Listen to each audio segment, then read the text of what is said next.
Kita nak baca pada malam ni tuan-tuan muslimin muslimat beberapa hadis Nabi sallallahu alaihi wasallam tentang kewajipan ganjaran dan juga akibat kepada manusia ataupun anak-anak yang ingkar ataupun derhaka kepada ayah ibunya berdasarkan kitab Al-Adabul Mufrad. Tentang Nabi menceritakan orang-orang yang dilaknat oleh Allah Subhanahu wa taala. Assalamualaikum warahmatullahi taala wabarakatuh. Al-Fatihah. A'udzubillahi minasyaitonir rajim. Bismillahirrahmanirrahim. Alhamdulillahirabbil alamin arrahmanir rahim maliki yaumiddin. إياك نعبد وإياك نستعين اهدنا الصراط المستقيم صراط الذين أنعمت عليهم غير المغضوب عليهم ولا الضالين آمين. أعوذ بالله السميع العليم من الشيطان الرجيم. إن الحمد لله نحمده ونستعينه ونستغفره ونعوذ بالله من شرور أنفسنا ومن سيئات أعمالنا من يهده الله فلا مضل له ومن يضلله فلا هادي له أشهد أن لا إله إلا الله وأشهد أن محمدا عبده ورسوله. اللهم صل على سيدنا محمد وعلى آله وصحبه أجمعين. يا أيها الذين آمنوا اتقوا الله حق تقاته ولا تموتن إلا وأنتم مسلمون. يا أيها الذين آمنوا اتقوا الله وقولوا قولا سديدا يصلح لكم أعمالكم ويغفر لكم ذنوبكم ومن يطع الله ورسوله فقد فاز فوزا عظيما. اللهم افتح علينا حكمتك وانشر علينا من خزائن رحمتك يا أرحم الراحمين. اللهم افتح علينا فتوح العارفين وارزقنا فهم النبيين بجاه الخاتم المرسلين. اللهم فقهنا في الدين علمنا التأويل واهدنا صراطك المستقيم. اللهم أرنا الحق حقا وارزقنا اتباعه وارنا الباطل باطلا وارزقنا اجتنابه. Alhamdulillahi rabbil alamin. Yang berusaha penazir masjid, timbalan nazir dan ahli jawatan kuasa masjid yang dimuliakan Tuan Imam, Tuan Bilal, Tuan Guru, para asatizah, muslimin muslimat yang dikasihi Allah Subhanahu wa taala sekalian. Alhamdulillah, syukur pada Allah Subhanahu wa taala kita masih lagi diberikan nikmat kesihatan tubuh badan dan kelapangan masa untuk sama-sama kita dapat hadir ke rumah Allah. Dan mudahan kalau ada yang sakit Allah sembuhkan, jika ada yang susah Allah permudahkan, kalau ada yang sempit rezeki Allah lapangkan mudah-mudahan, dan Allah permudahkan urusan keluarga kita insya-Allah. Tuan-tuan muslimin muslimat yang dikasihi sekalian, saya nak baca pada malam ni tuan-tuan muslimin muslimat beberapa hadis Nabi sallallahu alaihi wasallam tentang kewajipan ganjaran dan juga akibat kepada manusia ataupun anak-anak yang ingkar ataupun derhaka kepada ayah ibunya berdasarkan kitab Al-Adabul Mufrad.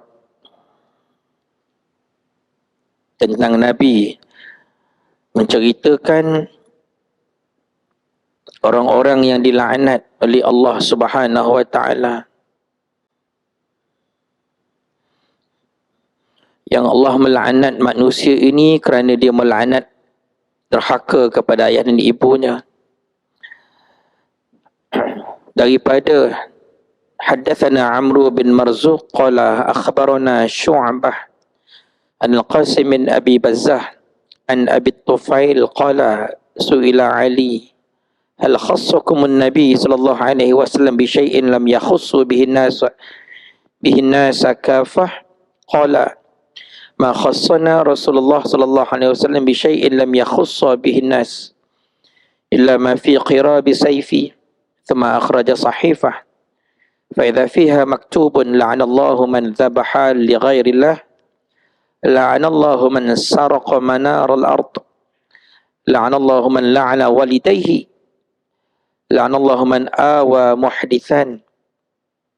Daripada Sayyidina Abu Tufail radhiyallahu anhu, dia telah berkata, satu ketika Sayyidina Ali bin Abi Talib radhiyallahu anhu ditanya, apakah Nabi sallallahu alaihi wasallam telah mengkhususkan kalian dengan sesuatu yang tidak dikhususkan dengannya akan manusia seluruhnya? Beliau, yakni Sayyidina Ali radhiyallahu anhu, telah menjawab, Rasulullah sallallahu alaihi wasallam tidak mengkhususkan kami dengan sesuatu yang tidak dikhususkan dengannya akan manusia, melainkan apa yang ada pada sarung pedangku ini. Kemudian beliau mengeluarkan satu lembaran yang termaktub padanya, Allah telah melaknat sesiapa yang menyembelih kerana tujuan selain daripada Allah. Allah melaknat sesiapa yang mencuri batas-batas sepadan tanah. Allah telah melaknat sesiapa yang melaknat kedua-dua ibu bapanya. Dan Allah telah melaknat sesiapa yang membantu ataupun melindungi orang yang melakukan kerosakan di muka bumi. Muslimin muslimat yang dikasihi sekalian, 4 orang yang dilaknat oleh Allah Subhanahu wa taala di muka bumi ini. Mudah-mudahan kita tidak termasuk dalam kalangan 4 orang ini. Yang pertama, kata Sayyidina Ali, bila Nabi menceritakan orang yang pertama dilaknat oleh Allah Ta'ala adalah orang yang menyembelih bukan kerana Allah Ta'ala. Tuan-tuan muslimin muslimat, semua niat dalam ibadah, semua niat dalam ibadah di akhirnya lillahi ta'ala. Sembahyang lillahi ta'ala, puasa lillahi ta'ala. Yang itu yang disebut pada mulut kita. Lafaz dalam mazhab Syafi'i ini hukumnya sunat. Bila kita sembahyang maghrib, kita sebut usalli fardal maghribi dalam mazhab Syafi'i, hukumnya sunat untuk nak mengukuhkan lagi ibadah yang kita buat. Tapi yang paling penting yang duduk dalam hati. Yang dalam hati ni tak ada siapa pun tahu. Dalam hal ni cerita sembelih. Hati-hati tuan-tuan muslimin muslimat. Nabi nak bagi tahu apa-apa ibadah yang kita buat, apa-apa kebaikan yang kita buat, jangan ada sedikit pun niat yang lain melainkan kerana Allah Ta'ala. Terutamanya dalam bab ibadah. Saya baru ni borak dengan keluarga saya lah. InsyaAllah bulan 12 ni kami pergi umrah. Saya buat jemaah pergi umrah 12 bulan 12 2024. Hujung tahun ni lah. Saya borak dengan keluarga saya, adalah orang yang pergi tu. Saya kata ingat betul-betul, bila pergi umrah ni sangat bergantung kepada niat kita pergi. Mekah ni tuan-tuan muslimin muslimat, kalau di Malaysia ni kita dah berniat, nanti kalau kat sana nak buat tu lah, nak buat ni, itu ini akan berlaku di sana. Sebab tu niat sangat penting yang baik-baik. Nak shopping kenapa, letak nombor 3, nombor 4 niat tu. Yang pertama, pergi kenapa, memang niat ibadah kerana Allah Ta'ala. Memang pergi nak ziarah makam Nabi. Memang pergi nak tawaf, buat ibadah tu dulu. Yang kemudian tu letak niat yang ke belakang. Kalau kita kata memang saya pergi nak cari jubah, nak cari itu, dia niat yang itu dulu. Allah akan sempitkan waktu dan masanya untuk nak buat umrah tu nanti. Ada dia yang sangkut masa nak buat umrah. Bergaduh laki bini lah kat sana nanti. Kan? Demam lah, sakit lah. Sangat bergantung kepada niat yang kita simpan dekat Malaysia. Sampai kat sana Allah tunjukkan benda tu. Ada sahabat saya kata, ingat nak pergi Mekah nanti, dia pergi haji. Haji umrah tak ingat. Tapi dia sebut apa? Ingat nak bawa baju sikit lah, tak payah bawa banyak sangat pun. Sampai kat Mekah tu tuan-tuan, memang beg baju dia hilang. Tak tahu ke mana pergi. Sampai ke Sudah tak jumpa beg baju. Nasib baik ihram tu dekat beg lain. Yang beg baju ni. Dia kata nak bawa baju sikit, dia kata kan. Memang sampai kat sana tu, dia bawa 2 beg lah. 1 beg tu hilang. Memang kena mencari baju baru lah, dia pakai jubah lah kat sana dah. Dia punya yang kita cakap tu, jadi kat sana. Tuan-tuan, untuk dalam bab berkaitan dengan penyembelihan, kita menyembelih untuk anak isteri kita makan, kan, untuk korban katakan, biar betul-betul niat korban itu kerana Allah Ta'ala. Bukan niat korban tu, dia setengah orang ni, orang yang berduit, orang kaya-kaya ni, kenapa ambil korban juga? Ambil lah, nanti orang kata pula, orang kata apa pula kalau tak ambil korban? Dia buat fikir begitu pula. Awak orang senang, kalau tak ambil korban tu orang berkata kan. So niat ambil korban dah tutup mulut orang, dia bercakap pasal dia. Tu hati-hati kat situ tu. Duit habis, pahala tak ada. Yang paling teruk kata Nabi, Allah laknat. Satu. Yang kedua tuan-tuan, Allah laknat orang yang mencuri batas sepadan tanah. Yang ni cerita tentang tanah pula. Yang benda-benda ni tuan-tuan muslimin-muslimat, benda yang sangat besar berkaitan dengan tanah ni. Sepadan-sepadan tanah. Zaman kita alhamdulillah ada juru ukur bertauliah. Carilah mana-mana juru ukur yang bertauliah. Ambillah sepadan tanah yang milik kita sendiri. Dan kalau nak selamat tuan-tuan muslimin-muslimat, lepaskan sikit lah. Kalau kita tak berapa nak yakin sangat keseluruhan tanah tu tanah kita kan, lepaskan sikit, mungkinlah 1 kaki tu lepaslah untuk orang lain. Ni elak daripada syubhah, risau. Dan ingat, bagi orang yang merebut tanah, yang mengambil hak orang lain tanpa hak, dia ambil tanpa hak, kemudian dijual pula ke orang lain, tuan-tuan, Allah laknat. Bila sebut laknat, maksud laknat ni apa? Jauh daripada rahmat Allah. Laknat lawannya rahmat. Siapa yang Allah Ta'ala laknat, artinya hidupnya tidak dapat rahmat dari Allah. Apa maksud rahmat? Rahmat maksud kasih sayang. Rahmat juga maksud perlindungan. Rahmat juga maksud kebaikan. Boleh bayang tak orang yang hidup di dunia yang langsung tidak Allah pandang dengan pandangan kasih sayang, dengan sebab 4 dosa yang dia buat ni tadi. Hati-hati ya. Dan yang ketiga kata Nabi, orang yang melaknat kedua ibu bapanya. Orang yang melaknat kedua ibu bapanya. Muslimin muslimat, laknat ni satu perkataan yang sangat general, subjektif. Apa perkataan yang menggambarkan satu perkataan tu laknat maksud dia? Perkataan apa dia katakan laknat? Macam dalam Al-Quran, dalam surah Al-Isra. Kata Allah Ta'ala, فَلَا تَقُلْ لَهُمَا أُفٍّ. Wahai anak-anak, فَلَا تَقُلْ لَهُمَا أُفٍّ. Janganlah kamu berkata kepada ayah ibu kamu. Ayat Al-Quran kata, siapa yang berkata kepada ayah ibu. Itu dari segi perbuatan, daripada perkataan. Ulama jelaskan lagi, kalau pun dah jadi derhaka, apatah lagi dia menafikan hak ayah ibu, dia tak nak buat, tak nak, dia ingkar.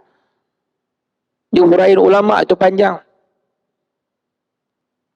Bila dalam hadis Nabi sebut antara dosa yang besar. Bila sahabat tanya dekat Nabi, ya Rasulullah, ceritakan dekat kami dosa-dosa besar ni, yang lebih besar daripada dosa-dosa lain. Nabi tanya sahabat, nak tak kamu semua tahu? Ibnu Abbas cerita apa? Nak tak kamu semua tahu? Dalam banyak-banyak dosa besar ni, ada dosa yang lebih besar daripada dosa besar. Dosa besar mencuri, membunuh, murtad, berzina, mengumpat, ni semua dosa besar ni. Dalam deretan dosa besar itu, rupa-rupanya ada lagi dosa-dosa yang lebih besar daripada itu. Yang pertama, al-isyrak billah, syirik kepada Allah. Yang kedua, derhaka kepada ibu bapa. Rupanya derhaka dengan mak ayah ni, antara dosa yang paling besar daripada dosa-dosa besar yang lain. Dalam hadis Nabi kata derhaka kepada ayah ibu. Derhaka ni satu quotation yang umum, subjektif sangat ni. Macam mana yang nak dikatakan anak tu derhaka kepada ayah ibu? Dia melawan, derhaka. Dia angkat suara, derhaka. Quran kata, dia kata dah derhaka. Itu Quran kata bila buka tafsiran ulama, tuan-tuan. Walaupun mulut tak kata tapi wajah dia, muka anak tu, bila bercakap dengan mak, dia pun tak pandang mak ayah dia. Dia marah mak bapak dia adalah benda yang mak ayah dia tu buat, yang benda yang tak kena dekat hati anak lah. Ataupun mak bapak tu buat dosa sekalipun. Sebab ada hadis bila cerita tentang kewajipan anak-anak bersabar dengan mak ayah. Bila Nabi kata dalam hadis ni, anak-anak kena bersabar dengan mak ayah. Setara mana setakat sabar tu? Sahabat tanya dekat Nabi, ya Rasulullah, sekalipun kalau kedua-dua ayah ibu kami menzalimi kami, kata Nabi, ya, sekalipun mak ayah kamu menzalimi kamu, kamu kena sabar. Maknanya tuan-tuan muslim-muslimat, daripada himpunan hadis-hadis ni, sekalipun kalau mak bapak kita buat salah dengan kita sekalipun, tidak boleh anak-anak derhaka dengan mak ayah. Sekalipun dengan pandangan mata. Body language dia menunjukkan yang dia tak suka dekat mak, yang mak terasa. Yang mak terasa tu, tuan-tuan, dah kira derhaka anak kepada mak ayah. Belum bercakap Ataupun pada hati anak, mak ayah suruh balik rumah, balik kampung, dalam telefon, muka tak nampak, semua tak nampak, tapi dia bercakap tu seumpama memang tak nak balik. Mak sibuk lah mak. Dia punya ayat sibuk lah. Maksud sibuk tu apa? Kau nak balik tak balik? Cerita sekarang ni, kau nak balik tak balik? Jawapan untuk mak ayah ni, tuan-tuan, kalau diminta sesuatu, dia tak boleh kata tak. Dia dua je. Kalau dia minta, tak bagi, kalau tak dapat, nak bagi banyak, bagi sikit. Kalau dia suruh balik ke, dia nak sesuatu, cepat atau lambat, itu saja. Tak boleh bagi cepat, bagi lambat. Jawapan tak tu tak ada. Cepat atau lambat, banyak atau sikit tu je. Okey, kalau kau tak boleh nak balik, sibuk, bila kau boleh balik? Yang tu kena beritahu mak ayah. Tapi kalau dalam hati dah rasa macam, memang kau takkan balik pun, itu pun tuan-tuan dah kira derhaka. Apatah lagi dalam hadis kita baca ni, anak melaknat mak ayah dengan perkataannya, dengan perbuatannya. Perkataan laknat ni, tuan-tuan, kalau manusia kena laknat daripada Allah, orang kata kalau tak bertaubat pada Allah, baik tak hidup kat muka bumi lah. Dah tak ada apa kehidupan dia. Bayangkan pula bila Allah laknat anak yang derhaka kepada mak ayah. Apa lagi yang ada pada anak dekat dunia? Tak ada apa dah. Ridallah ala ridal walidain wa sakhtullah ala sakhtil walidain atau kama qala. Redha Allah letak pada redha mak bapak. Benci Allah, murka Allah letak pada benci mak ayah. Sebab tu tuan-tuan muslimin muslimat, hati-hati dengan perkataan kita, perbuatan kita, memek muka kita. Hati-hati. Pandangan mata kita dengan mak ayah kita, hati-hati benda tu. Bila mak ayah manggil kita, telefon kita, jangan sampai lupa nak call balik dia. Kalau kita tak perasan dia call masa tu, dilaknat oleh Allah Ta'ala. Dan Allah melaknat sesiapa yang melindungi orang yang membuat kerosakan di muka bumi. Duklah backup orang buat dosa. Duk backup orang ni buat maksiat, rasuah, salah guna kuasa. Duk sembunyikan orang, Allah laknat. Tuan-tuan muslimin muslimat, yang kita nak masukkan dalam hal ini sebenarnya cerita tentang anak-anak yang derhaka kepada mak ayah. Dalam hadis yang lain daripada Sayyidina Abdullah bin Amr radhiyallahu anhuma, dia telah berkata, seorang lelaki telah datang kepada Nabi sallallahu alaihi wasallam. Lalu telah berkata, aku datang untuk berbai'ah denganmu untuk berhijrah. Lelaki ni jumpa Nabi SAW. Dia kata, jitu ubayyu'uka alal hijrah. Ya Rasulullah, aku nak jumpa engkau, nak bagi taat setia, aku nak hijrah sama-sama dengan kau ya Rasulullah. Nabi bila dengar sahabat nak hijrah, seronok betul Nabi. Sebab masa hijrah ke Madinah, ramai sahabat yang 50-50. Ada yang rasa macam nak hijrah ke tak hijrah bila mak ayah tertinggal, isteri tertinggal, harta semua tinggal di Mekah. Tapi ada seorang lelaki jumpa Nabi, jitu ubayyu'ka 'alal hijrah. Aku ya Rasulullah nak buat taat setia dengan kau ya Rasulullah, nak hijrah sama-sama dengan kau ya Rasulullah. Tapi dia kata apa? Wa taraktu abawayya yabkiyani. Tapi malangnya bila aku nak hijrah, aku telah meninggalkan kedua ibu bapaku dalam keadaan kedua-duanya menangis. Qala, Nabi kata dekat lelaki itu, irji' ilaihima, kembalilah kamu kepada kedua-duanya. Fa'adhikhuma kama abkaitahuma. Buatkanlah kedua-duanya tertawa tersenyum sebagaimana engkau membuat kedua-duanya menangis sebelum itu. Sahabat ni nak hijrah dengan Nabi. Nabi sangat suka sahabat yang berhijrah. Nabi sebelum hijrah, Nabi tanya dia dulu.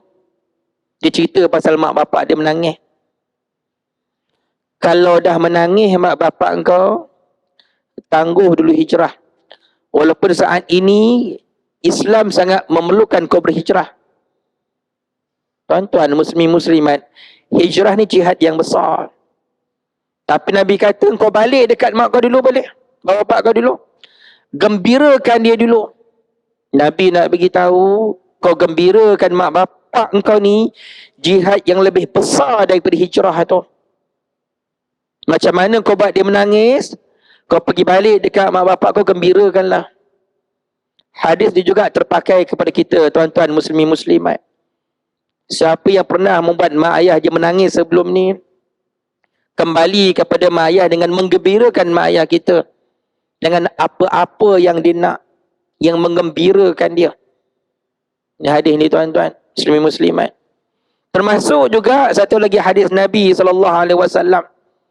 Haddathana Ali bin Al-Ja'adi qala akhbarana Syu'bah an Habib bin Abi Thabit qala sami'tu Abul Abbas Al-A'ma an Abdullah bin Amr qala ja'a rajulun ila Nabi sallallahu alaihi wasallam yuridul jihada faqala ahayyun walidak faqala na'am faqala fafihima fajahid.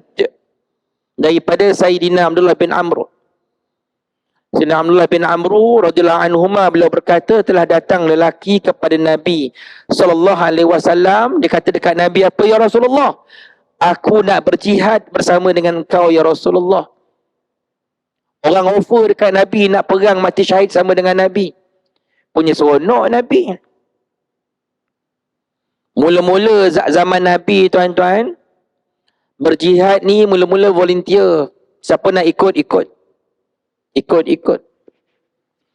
Bila masuk saja zaman Sayyidina Abu Bakar As-Siddiq, pernah volunteer, pernah juga disuruh. Datang zaman Sayyidina Umar Al-Khattab. Masa tu Umar Al-Khattab, dia elok dikemaskinikan jabatan tentera ni. Tentera-tentera dibayar gaji, adalah sagu hati allowance dia. Dan pada masa tu dah ada jawatan tentera. Masa zaman Nabi ni volunteer. Siapa nak join, join. Nak dapat orang pergi berperang ni bukan je senang, susah. Datang seorang lelaki jumpa Nabi, ya Rasulullah, aku nak berjihad. Seronoklah Nabi kalau kau nak berjihad. Tapi dia kena melepasi beberapa syarat. Nabi tanya lelaki itu, apakah masih hidup lagi kedua ibu bapa kamu? Hidup lagi tak mak ayah kamu? Ahayyu walidak? Mak bapak hidup lagi tak? Faqala, dia kata na'am, ya hidup lagi. Faqala, Nabi pun berkata, fafihima fajahid, pada kedua-dua ibu bapa kamu itu berjihadlah, kata Nabi. Nabi kata, balik dulu ke rumah. Engkau ada mak ayah engkau kan? Pergi layan mak ayah engkau elok-elok. Jaga mak ayah engkau elok-elok. Sempurnakan kehidupan mak ayah engkau elok-elok. Jaga kalau dia sakit. Jaga elok-elok. Kata Nabi, fajahid. Itulah sebenar-sebenar jihad. Lebih besar jihad daripada jihad perang. Ketika mana mak ayah kita memerlukan kita. Kalau kita duduk sembang pasal jihad dekat Palestin tu tuan-tuan, kita sayang dengan orang Gaza Palestin, tapi kalau mak bapak tu biar tuan-tuan muslimin-muslimat. Baguslah kita sedekah dekat Palestin yang sangat memerlukan duit kita. Tapi bila mak ayah minta duit, punya kedekutnya anak tu. Tuan-tuan, besar sangat dosa yang dibuat. Langsung tidak ada nilai duit yang diberikan kepada orang kalau mak bapak tak redha dengan dia. Sampai Nabi kata dekat lelaki ni, baliklah berjihadlah dengan mak ayah kau. Nabi nak bagi tahu siapa yang menjaga mak ayah dia, apatah lagi kalau mak ayah dia sakit ni, itulah jihad yang lebih besar lagi sebenarnya. Tuan-tuan muslimin-muslimat, ketika mana Nabi memerlukan orang berjihad, Nabi boleh kata dekat sahabat, jihadlah dengan mak ayah kamu dahulu, walaupun Nabi perlukan di dalam perang. Saya nak cerita tuan-tuan betapa besarnya pahala orang yang buat baik dengan mak ayah dan betapa besarnya dosa anak yang derhaka dengan mak ayah. Terlalu besar. Daripada hadis Abi Hurairah radhiyallahu anhu. Berapa lagi Syah? Minit ke? Oh, tak ada pula tulis dah. Nampak. Dia suruh infak RM10 je. Saya bunyi. Nak tahu berapa minit lagi je. Itulah. Sebab saya nak kena gerak awal sikit ni. Sebab saya nak kena ke masjid saya. Ada program kat sana kan. Anak meraihkan lah. Okey.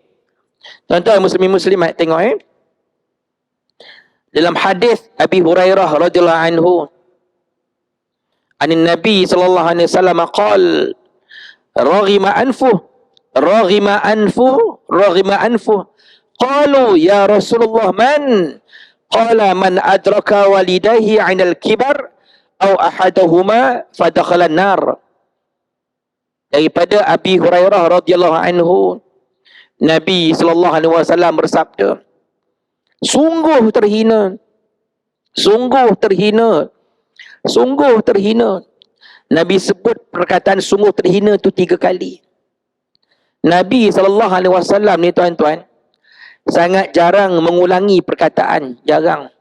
Nabi kalau Nabi bercakap, clear, jelas. Bila sahabat dengar, sahabat faham. Yang ini 3 kali.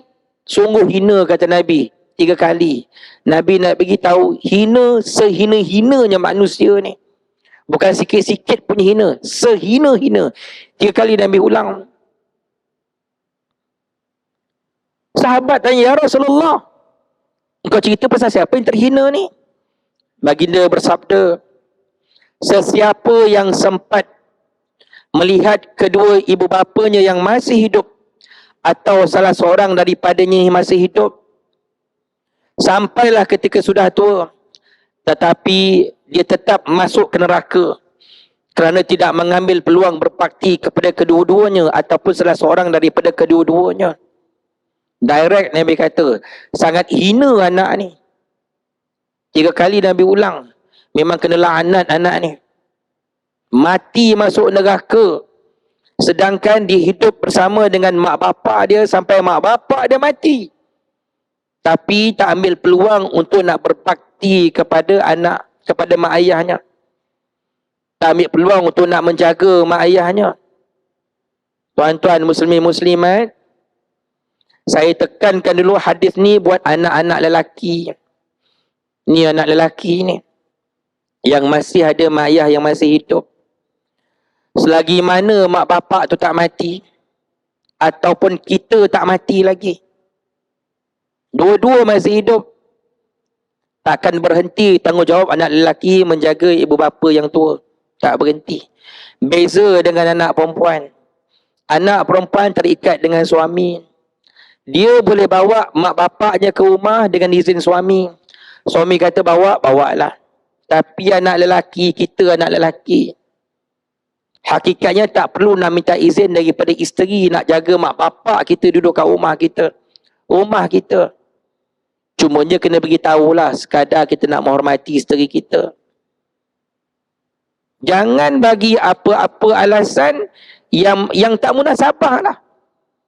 Abang sibuk lah, awak jagalah dek. Kau fikir kau seorang je sibuk tak? Alasan sibuk, rumah kecil, banyak duit nak kena belanja, mak bukan sihat sangat, siapa nak menjaga? Dia pun banyak alasan kat situ. Dalam hadis tuan-tuan, tak ada excuse. Nabi terus laknat je. Jangan bagi excuse yang rumah kau begini, masalah kau begini, tak ada. Ni anak lelaki ambil peranan betul-betul. Tapi kalau mak tu memilih untuk tinggal dekat rumah anak perempuan atas redha mak, tak ada masalah. Tapi berhenti ke tanggungjawab anak lelaki? Takkan berhenti. Dia kena mengulang rumah adik dia tu. Bincang adik-beradik. Dah hari biasa adik kita menjaga, Sabtu Ahad kita lah jaga pula. Duit bagi. Tuan-tuan muslim-muslimat takkan berhenti tanggungjawab anak lelaki kepada mak ayahnya sampailah dia mati mak ayah tu. Itu pun kalau mati mak ayah kita sekalipun, masih lagi ada tanggungjawab kita kepada mak ayah kita. 5 minit lagi Azan, 5 minit lagi. Masih ada lagi tanggungjawab anak kepada mak ayah yang dah meninggal dunia. Kalau meninggal dunia pun anak-anak masih ada tanggungjawab, apatah lagi masih hidup. Mak bapak dah mati, apa tanggungjawab anak kepada mak ayah yang dah mati meninggal dunia? Satu, jangan berhenti berdoa. Ni sabit dengan hadis Nabi tuan-tuan, yang Nabi kata, sab'un yajri lil abdi ajruhuna wa huwa fi qabrihi ba'da mautih. 7 amalan, siapa buat 7 amalan ni, mengalir pahala masuk ke lubang kubur selepas kematian. Apa saya nak sebut yang ketujuh? Ada 7. Yang ketujuh kata Nabi, au taraka waladan yastaghfiru lahu ba'da mautih. Bila mak bapak ni meninggalkan anak-anak yang soleh di dunia, yang anak ini setiap hari berdoa, Allahumma ighfir lana zunubana wali walidina, ya Allah ampunkan dosa kami ya Allah, dan dosa kedua ibu bapa kami. Doa tu rajinlah baca. Lepas sembahyang 5 waktu dah tentu kita baca. Solat sunat baca doa tu. Duk saja baca doa, sebab doa itu adalah pencen kubur buat mak ayah kita. Nabi kata, mak ayah tinggalkan anak yang soleh di dunia, anak berdoa ampunkan dosa mak ayah, mengalir pahala masuk ke lubang kubur. Itulah namanya pencen kubur buat mak ayah. Tuan-tuan, kalau kita pun berharap daripada anak kita, doa-doa dari anak kita, mak ayah kita yang meninggal dunia pun sama. Sebab tu jangan malas berdoa. Habis semayang, kalau nak cepat sekalipun, jangan lupa nak berdoa sikit pun jadilah. Jangan lupa berdoa. Lepas mati mak ayah, 1 berdoa jangan tinggal. 2 sambung silaturahim. Silaturahim pula 2. 1 dengan adik-beradik kita. Yang kedua dengan kawan mak ayah kita. Carilah mana kawan mak ayah kita yang kita kenal, yang agak rapat, pergi ziarah. Itu diperintahkan tu, Nabi perintahkan kita tu. Yang ketiga, selesaikan hutang piutang mak ayah kita. Sebab tu kena ambil tahu hutang piutang mak ayah kita. Selesaikan, jangan sampai tergantung roh mak ayah kita naik ke langit disebabkan hutang yang tak selesai.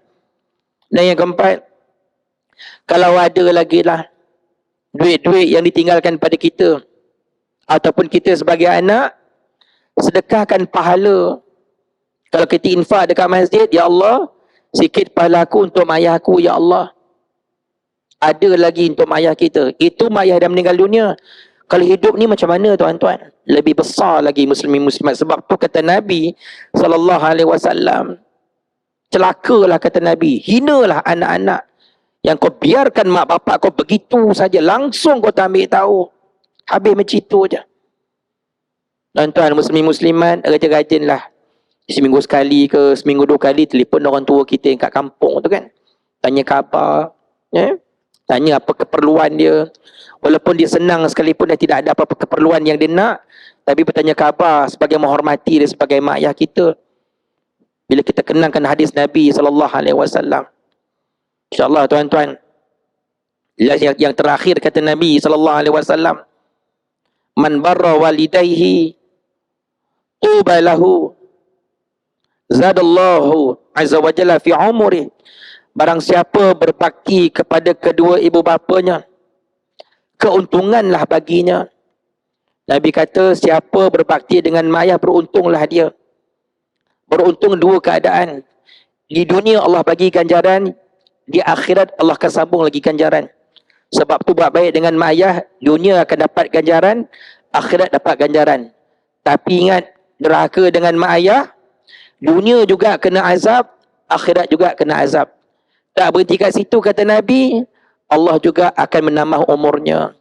Siapa nak panjang umur, jaga mak ayah baik-baik, berbaktilah dengan mak ayah kita. Dalam waktu yang sama, tuan-tuan muslimin muslimat, jaga jugalah mak mertua kita, pak mertua kita, ibu dan ayah kepada isteri kita. Kalau kita suami, nak isteri kita jaga mak bapak kita dengan baik, kita pun jaga jugalah mak bapak isteri kita dengan baik. Ya? Jangan pula kita ni selfish, nak mak bapak kita jadi jaga, mak bapak isteri kita biarlah pandai-pandai daripada yang lain pula. Dia ada tolak ansur dekat situ. Senang cerita dunia ni, buatlah kebaikan insya-Allah. Wallahu a'lam. Bismillahirrahmanirrahim. Allahumma inna na'udzubika min 'ilmin la yanfa' wa min qalbin la yakhsha wa min nafsin la tashba' wa min du'ain la yustajabu lah. Rabbi ja'alna muqimas salah min dhurriyyatina rabbana wa taqabbal du'a. Subhanakallahumma wa bihamdika nashhadu an la ilaha illa anta wa nastaghfiruka wa natubu ilaik. Wal 'asri innal insana lafi khusr alladhina amanu wa 'amilus solihati wa tawassaw bil haqq wa tawassaw bis sabr. Walhamdulillahirabbil alamin. Mohon maaf. Terima kasih banyak.